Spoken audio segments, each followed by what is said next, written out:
Hello everybody, and welcome to our town of Gary, Indiana. We have all sorts of colorful characters here in Gary, and they're all reported here on WKAN News. Although we haven't heard from them recently since our previous news anchor disappeared under mysterious circumstances, much like random citizens in the town. I know why they disappeared! Everybody, this is our local conspiracy theorist, Johnny McFreemason. That's me, and I'm not a conspiracy theorist. I'm an ex-detective who's just too good at his job. You wanna know the real reason everybody's been disappearing? It's because the head of the deep state has a vendetta against our beloved town, and he wants to uproot it and bring it closer to his headquarters so that the deep state can control us easier. Look, if you insist on following us around, you gotta stick to the sidelines and just don't make a peep.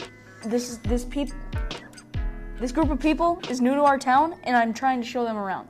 Fine.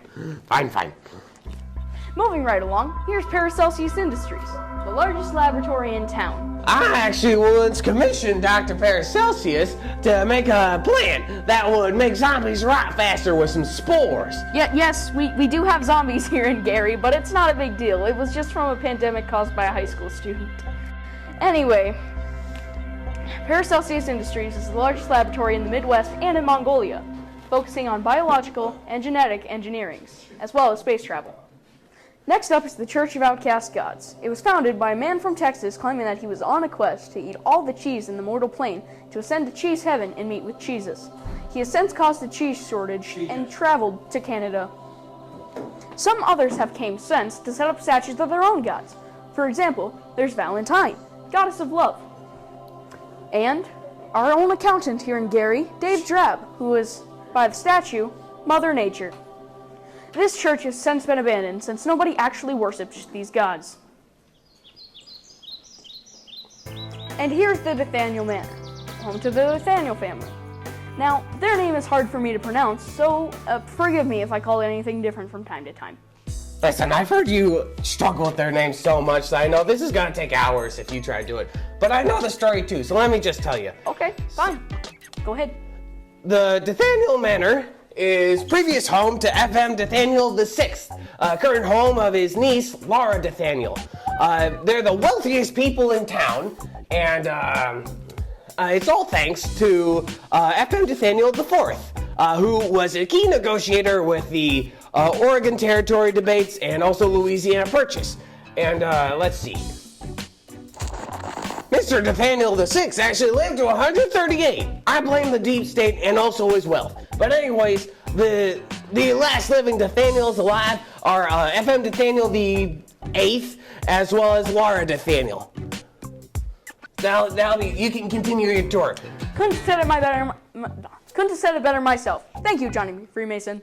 Here on You Know When You'll See It Avenue, you'll notice that we have two rival bakeries. Here we have Carl's Bread, and across the street we got Tony's Bread. Recently, both bakeries have been bought out by the Breadbox Family Company. BBF Co. is owned by the two nicest people in town, the Patelli Brothers. The Patelli Brothers are great humanitarians. They made such a difference for the community. I mean, if they turned out to be part of the mob, we'd all probably just turn a blind eye. But they do run the mafia. It's kind of obvious. You're right. If they were, we would all just turn a blind eye. Up next is the landfill. As they say, one man's trash is another man's treasure. You can find all sorts of cool things here, like the remnants of our previous major con man, Slick McSlide. Every business he ever made was a ginormous failure. Even if he got a couple sales, it was never enough to sustain himself. Also, if you look to your left, you'll see a double-decker bus, an odd sight in Indiana. But that's the home of our newest creative businessman, Sam Trussman. Trussman specializes in art forgeries.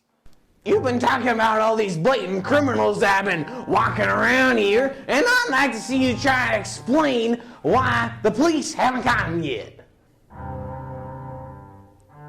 Moving on. Next up is our police station. Currently, we only have one officer, who also acts as the chief of police. The reason why we may have very few criminals behind bars here in Gary is because when our police force begins hiring, most of our cadets either have problems with mental health, getting arrested, getting stuck in other countries, or disappearing. That's not to say this officer doesn't do his job, of course. The chief has locked up many criminals in his time, including the likes of Kyle Kyleson, Slick McSlide. At one point, Sam Trussman and Kyle, along with Sponge Guy, were also locked up here. At one point, Slick McSlide, Sam Trussman, Kyleson, and Sponge Guy were all locked up here. However, they did manage to escape. They came up with a plan to take over the world from the smallest country to the largest country. While waiting for a plane to go to Monaco, our ex-police officer Copper Copperson managed to catch them in the act, which caught them by surprise, and they accidentally hopped onto a plane to Mongolia instead. Now Copper was still under the impression that they were going to Monaco, so they hopped on a plane themselves and now they're stuck there. Now the rest of the story was previously unknown until a spaceship crashed here last spring.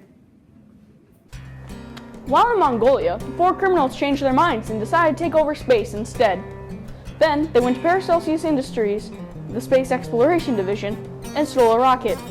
Once Dr. Paracelsus was notified of the theft, he went into space to retrieve the spaceship himself, because it was his most expensive experiment yet. I was there too, and it wasn't only Dr. Paracelsus hunting down his rocket ship. The deep state was also there trying to confiscate it back. Anyway, after an unnecessary chase scene, the criminals... You can see where this is going. They crash landed right here. The criminals were landed here and were dragged into court. However, it was the most chaotic trial Gary has ever seen, which led to the criminals being set free. And that will conclude our tour of Gary. Although you didn't learn everything, you learned the basics. Our gift shop is now open. Feel free to browse at your leisure. Have a good, safe day.